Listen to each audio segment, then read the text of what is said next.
Croyez-le quand on vous dit qu'un bien mal acquis ne profite jamais. J'en ai fait l'expérience et aujourd'hui je me mords les doigts de regret par rapport à la vie que j'ai menée. Bonjour, je m'appelle Loïc, j'ai fait énormément d'erreurs dans ma vie et je vais partager avec vous mon histoire afin que plus personne ne commette des erreurs de ce genre. Avant de continuer avec l'histoire, n'oubliez pas de cliquer sur la cloche de notification afin d'être notifié à chaque nouvelle histoire postée.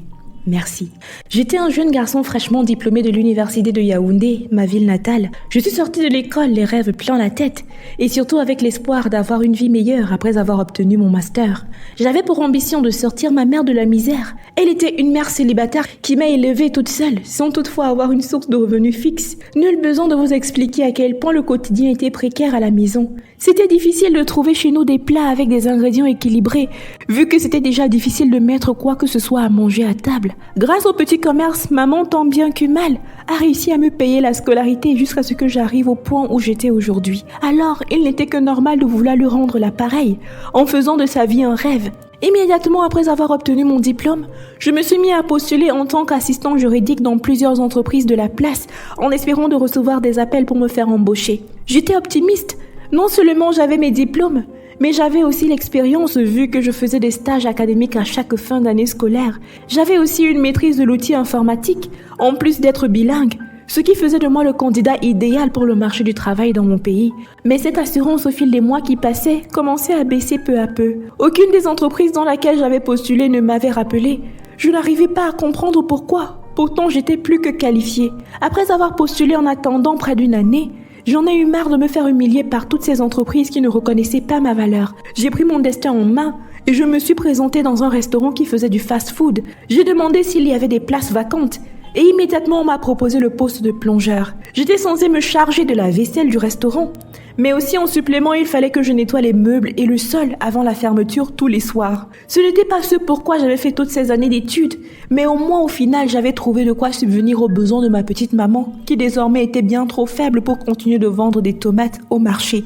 Pendant les 2 premières semaines, j'ai travaillé sans relâche et avec enthousiasme, au point où la période d'essai qui m'avait été donnée a été validée. J'ai continué d'être assidue et travailleur. À la fin du premier mois, j'ai reçu un salaire de 70 000 francs. Je ne me suis pas plaint, vu que c'était exactement ce qui avait été conclu dans mon contrat. Alors j'ai continué à être un bon employé, jusqu'à mon 3e mois où les choses se sont mises à se compliquer. À cause d'une bagarre qui a eu lieu entre mes 2 collègues plongeurs dans le restaurant, beaucoup de couverts ont été endommagés. Des plats se sont brisés au sol, à cause de violences qui ont surgi ce jour-là. Et malheureusement, les auteurs de la bagarre n'ont pas été les seuls à avoir été punis. Moi aussi, j'ai été impliquée dans une histoire de réparation de matériel endommagé. Et c'est comme ça que mon salaire a été réduit à la fin du mois à la somme de 40 000 francs. J'ai trouvé ça atrocement injuste, mais je n'ai rien pu faire. Alors j'ai continué de travailler de peur de perdre mon boulot. Le mois qui suivait, j'ai encore subi une réduction de mon salaire par rapport aux circonstances qui entouraient cet événement. Mon patron n'a rien voulu comprendre. Et une fois de plus, mon salaire a été réduit à 40 000 francs. Je n'ai pas pu supporter une telle injustice et j'ai décidé de rendre ma démission. Une fois de plus, je me suis retrouvée à la rue, sans emploi ni autre source de revenus pour pouvoir soutenir ma maman. J'ai donc pris la décision de m'engager dans la vente de vêtements à la sauvette. Le business n'était pas si mauvais que ça, mais il était extrêmement contraignant. J'étais obligée de me lever à 4 heures du matin afin d'être à l'heure au marché à l'heure des déballages de ballots de vêtements. Tout ça pour avoir des vêtements de qualité acceptable pour pouvoir les proposer au bord de la route aux potentiels clients. Il fallait plus tard dans la journée que je reste sous le soleil avec des vêtements en les proposant aux passants qui parfois me répondaient de manière irrespectueuse. Je me rappelle encore tous ces moments où je me faisais insulter par des passants, ou encore j'étais obligée de vendre des vêtements à perdre pour ne pas mourir de faim. La colère et la frustration de cette étape de ma vie m'ont poussée à chercher d'autres sources de revenus moins humiliantes. C'est ainsi que pendant un jour de grande chaleur, je m'étais assis à l'ombre sur un banc public avec mon sachet d'eau à la main. Je n'avais encore vendu aucun des pantalons que j'avais triés plus tôt le matin. J'étais sur le point de me relever afin de continuer de proposer les vêtements aux passants, quand je suis tombée sur un de mes camarades de classe d'université. Marc était en face de moi. La chose qui m'a tout d'abord frappée était son habillement. La matière avec laquelle étaient faits ses vêtements avait l'air de qualité supérieure. Il était rasé de près. Il avait une très belle montre à son poignet et un collier en or autour de son cou. Après avoir constaté à quel point il était bien habillé, un sentiment de honte profonde m'a envahi. Je me sentais mal de ne pas avoir eu la chance d'avoir le même destin que lui après l'université. Pendant qu'il était tout propre et tout beau, Moi, j'étais sous le soleil avec des vêtements d'occasion à la main et je m'hydratais avec un sachet d'eau. En le saluant, il a senti ma gêne et m'a rassuré en me disant qu'il comprenait la réalité du pays. Ensuite, il m'a proposé de le rencontrer le week-end autour d'un verre pour discuter d'une opportunité qu'il avait pour moi. J'ai immédiatement accepté. Après son départ, j'étais contente du fait de n'avoir pas été jugée par lui, en plus du fait qu'il me proposait une opportunité qui pouvait me changer la vie. J'étais impatiente que le week-end arrive pour que je puisse enfin discuter de cette fameuse opportunité.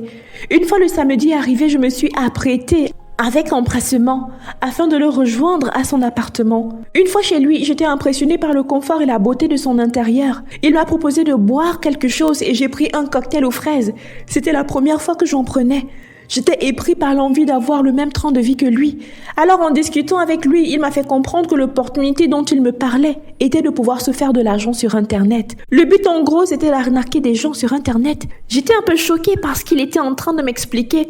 Moi qui me disais qu'il avait peut-être un emploi stable ou alors qu'il avait démarré un business, je tombais des nues en découvrant que sa source de revenus n'était nulle autre que du vol. Malgré mes hésitations et mon appréhension quant à ce qu'il me proposait, il a réussi à me convaincre. Et c'est ainsi qu'après m'avoir formée pendant une semaine, j'avais déjà entubé ma première victime auprès de laquelle j'avais pris 500 000 francs. Je n'en revenais pas. C'était tellement facile que j'y ai pris goût. En plus, c'était la première fois que j'avais une telle somme entre les mains. J'en ai profité pour faire le plein de nourriture à la maison et j'ai mis entre les mains de ma maman la somme de 100 000 francs afin qu'elle ne manque de rien. Le sourire qu'elle a esquissé m'a tout de suite réchauffé le cœur et m'a donné envie de continuer. Alors, j'ai poursuivi avec cette activité. J'ai arnaqué encore et encore.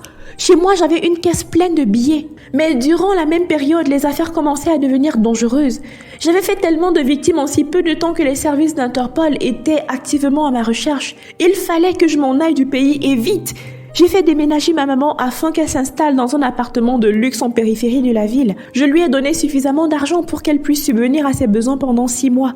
Et j'ai pris la fuite pour Dubaï, où j'ai intensifié mes activités. Mon but premier était de pouvoir me faire suffisamment d'argent pour investir dans le pétrole de retour au pays. Alors, après avoir pris toutes les dispositions, je suis partie. Une fois à Dubaï, je me suis installée dans le quartier de Jumeirah et j'ai repris des activités avec l'adresse IP codée. Et j'ai continué d'arnaquer des gens. Pendant les premiers mois, je me débrouillais pas mal.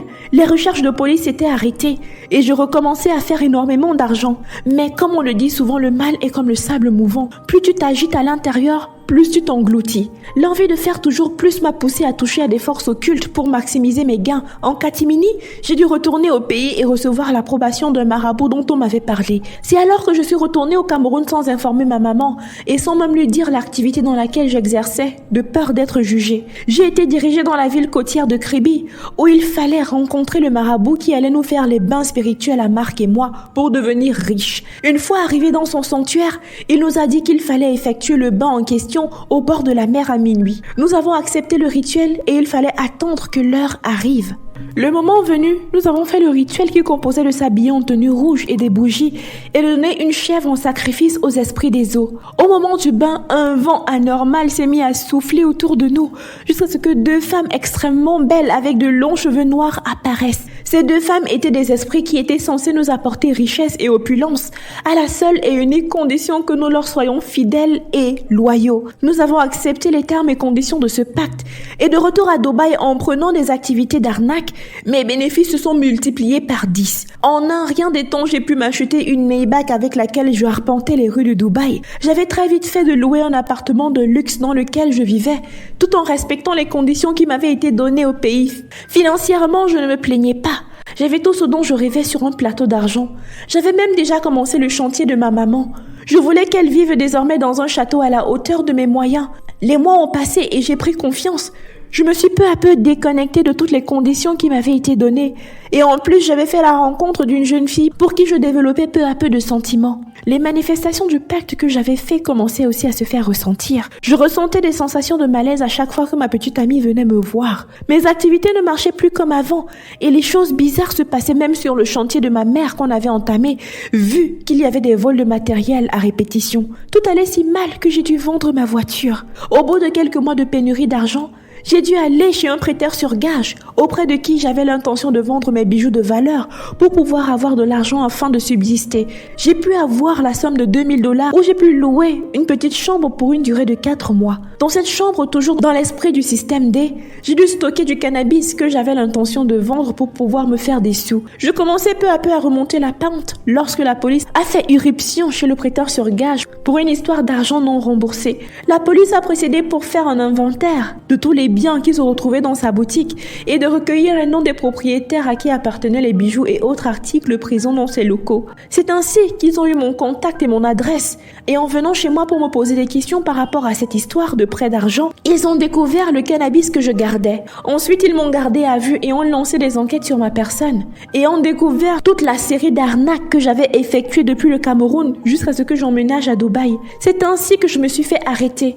En ayant contacté le marabout qui nous avait fait initier au Cameroun, il m'a dit en parabole que mon malheur avait son origine dans le non-respect des conditions qui m'avaient été données et que je ne pouvais plus faire quoi que ce soit pour apaiser les esprits avec qui j'avais pactisé. Le moment pour moi était venu de payer tout le mal que j'avais fait. Aujourd'hui, ça fait 1 an que j'ai été arrêtée et j'ai été condamnée à 15 ans de prison ferme.